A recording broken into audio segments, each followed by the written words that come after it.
Hello, and welcome to the first episode of Unscripted History, which will be covering the First Crusade. Now, many people have heard of the Crusades, but they don't really know much about them.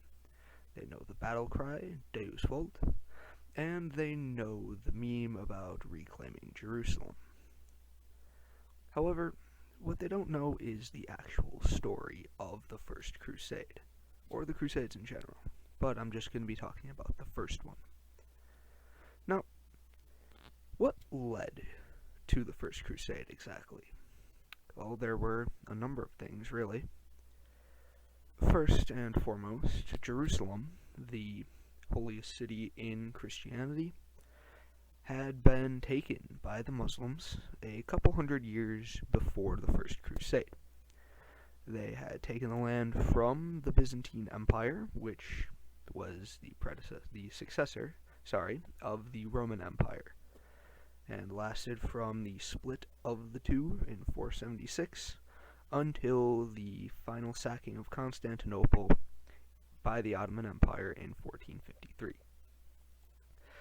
Anyways, back to the First Crusade, which is some 350 years beforehand.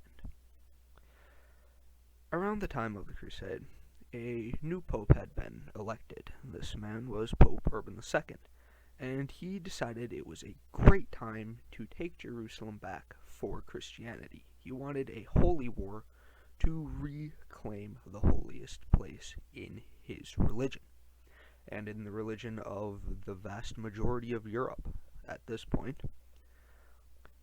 The idea of crusade or a holy war was nothing new. His predecessor had wanted a holy war to reclaim Jerusalem and the Holy Lands, but he was denounced as a radical.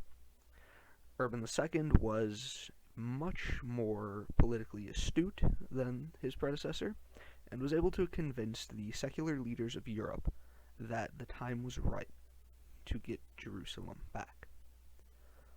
Now, people back in this time, the year that this all started off was 1095, nearly 1,000 years ago at this point, and they didn't have smartphones, they didn't have the internet. Urban II couldn't just make a Facebook post saying, hey, we need to retake Jerusalem. So, on November 27th, 1095, he called a council in Clermont, France. I'm probably saying that wrong, but oh well. And at the Council of Clermont, there were numerous religious and political leaders there to hear him actually call this crusade. Now, what is exactly said there, we don't exactly know because it happened so long ago. However, we do know that at this place, this is where crusading was born. And it was held in France because France has always, well, not anymore really, but when it was still a kingdom, it always held that it was the Catholic kingdom of Europe, the defenders of Catholicism. And for several hundred years, France remained the heartland of crusading fervor. French nobles went on the First Crusade, they led that crusade, and French kings helped lead the Second and Third Crusades. Now, the crusade itself didn't happen overnight. It wasn't just a year-long military campaign with the leaders of Europe gallantly charging into the Muslim-held Levant, which is like modern-day Syria, Iraq, Israel, Palestine, everywhere there.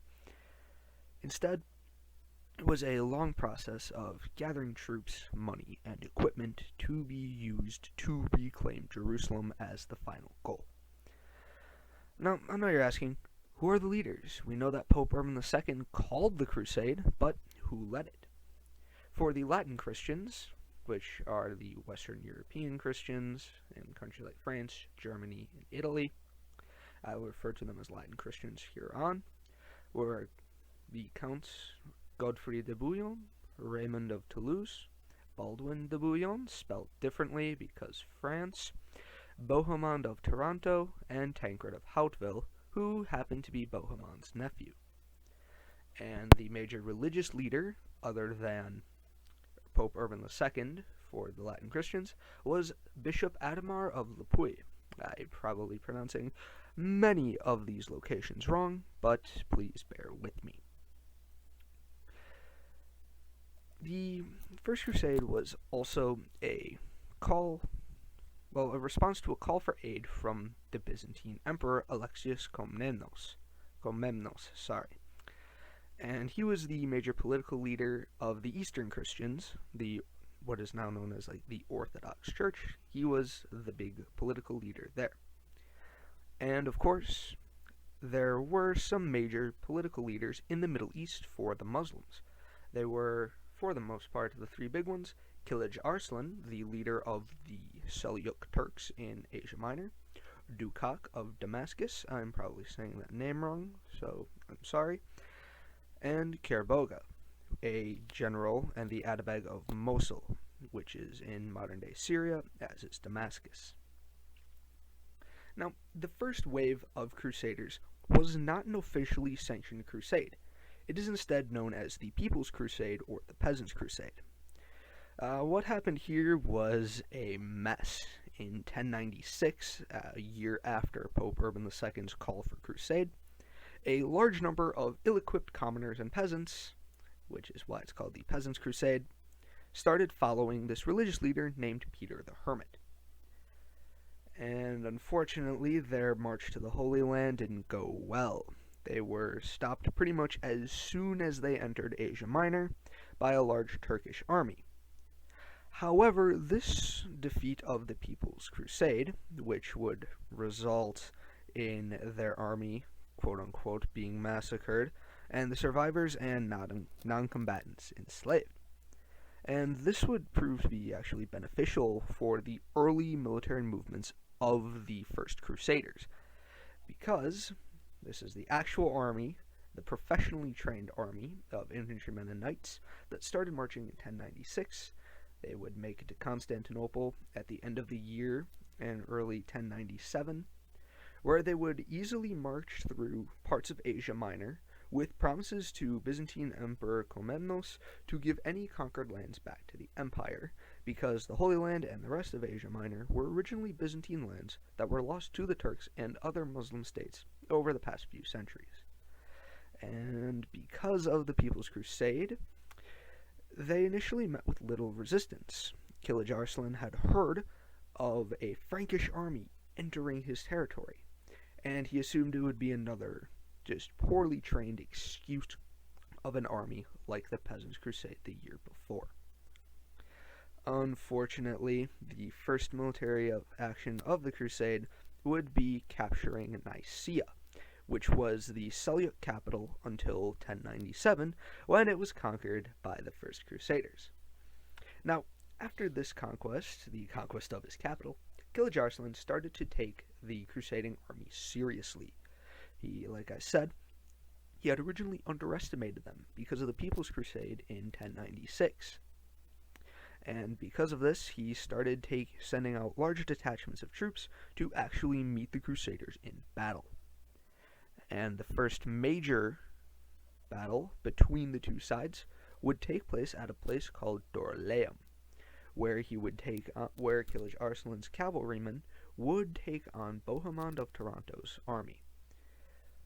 Unfortunately for the Crusaders, Turkish battle tactics would quickly overwhelm them, though the Crusaders would win the day. Now, the main tactic used by the Turks was something called feign retreat, which had been used since ancient times to great effect against unprepared armies like the army of the Roman Empire in 53 BC at the Battle of Carrhae.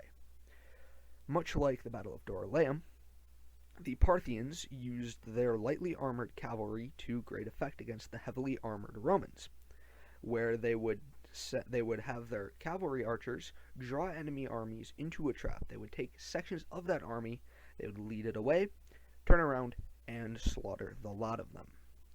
And much like the Battle of Carrhae, over 1,000 years prior, this tactic still worked exceptionally well at the Battle of Dorylaeum during the First Crusade, and would continue to work for future crusades. Now, after Dorylaeum, there was kind of a lull in the fighting as the Crusaders moved through Asia Minor. The next major action of the crusade would be the Siege of Antioch, a long and bloody siege that almost ended the crusade before it even reached its target city of Jerusalem. Now, I know I'm not going to really do this event justice because it simply takes a very long time to cover everything, and we don't really know everything that happened. It's impossible to know exactly what happened almost 1,000 years ago. However, what we do know is that both sides took heavy casualties, but the Latin Crusaders would eventually prevail. At one point, the aforementioned Kerboga of Mosul had the Crusaders trapped between his army and the Muslim garrison within the city itself, but he underestimated the tenacity of the Latin fighters, who would then go on to defeat not only Kerboga's army, but two more Muslim relief armies, one of which was led by the leader of Damascus, Dukak. And I really hope I'm saying that right, but I'm probably not. After the capture of the city, the Crusaders would mercilessly pillage it, and Bohemond of Taranto would take control. And Bohemond would take control of the city despite heavy resistance from his fellow Crusaders. They wanted the city for themselves. It was one of the oldest cities, not only in the Levant, but also a very holy site for Christianity itself. And Bohemond taking control of it, even though he had it by right of conquest, as it was his army who led the charge to claim the city in the first place, still met resistance from people like Raymond of Toulouse and Godfrey de Bouillon. However, after the successful siege of Antioch, the armies then split in two. Going with Tancred and one of the other princes, a small detachment of knights and infantrymen would cut a large swath into Muslim territory, eventually founding the county of Edessa, which was the first of 4 Crusader states to be founded. And while Tancred was marauding through Muslim-held territory and founding the first of the Crusader states, the rest of the army took the coastal route, which unfortunately would not go very well for them, as they would run dangerously low on supplies, like they had been for most of the journey. However, the armies would meet up again in 1099, or late 1098. It's not really certain which. Correct me if I'm wrong, please. And the next major engagement of the crusade would also be one of the last, the Siege of Jerusalem. The Siege of Jerusalem takes place in mid-1099, 4 years after Pope Urban II's original call to crusade in France. This siege would be a brutal battle that would eventually see the Crusaders win, but not without taking heavy losses. But it wasn't only the Latin Christians who would take the heavy losses, the Muslim defenders would as well. And during the siege, which honestly could have gone either way, many civilians would be butchered, and especially in the aftermath, when the Crusaders took control of the city. Even a small group of civilians, which had been given the flag of one of the Crusaders to mark them as non-hostile and that they shouldn't be killed, were slaughtered. And why were they slaughtered? Because, well, we don't really know why. It could just be because the Latins wanted revenge on the Muslims for conquering the holy city in their religion. Even though Jerusalem was the third holiest city, is still the third holiest city in Islam after Mecca and Medina. And after the eventual conquest of Jerusalem, news would eventually get back to mainland Europe. However, Pope Urban II would die before receiving news of Jerusalem's capture. The man who started all of this would die, not before the conclusion of it, but before he knew of the conclusion of its conclusion. While Jerusalem was now in Christian hands, the leader of Christianity would die before knowing it. Now, of course, an event like this is going to leave a lasting impact on the world and the region around it. The first and foremost impact was, well, Jerusalem was back in Christian hands, like it had been hundreds of years prior. Additionally, 4 new Christian states were created in the Holy Land, those being the Kingdom of Jerusalem, the Principality of Antioch, the County of Tripoli, and the County of Edessa. Now, like I said before, Edessa was the first Crusader state to be formed, but unfortunately it would also be the first to fall. Now, it wouldn't take long after the founding of the states for them to undergo major infighting, which would eventually weaken them to Muslim attacks. Now, this isn't to say that all 4 Crusader states were always in a state of open war with each other, but they weren't always the friendliest, often forming allies with their Muslim neighbors in order to slight the other leaders. And, like I mentioned, Edessa would be the first Crusader state to fall, and it would do so in the year 1144 to the Muslim conqueror Zengi, whose sons would play major roles in the Second Crusade and the Third Crusade. Now, like I said about the Second Crusade, that would not be launched until the mid-1100s after the fall of Edessa. And unfortunately for all the Latin Christians living in the Holy Land, it would be a massive failure.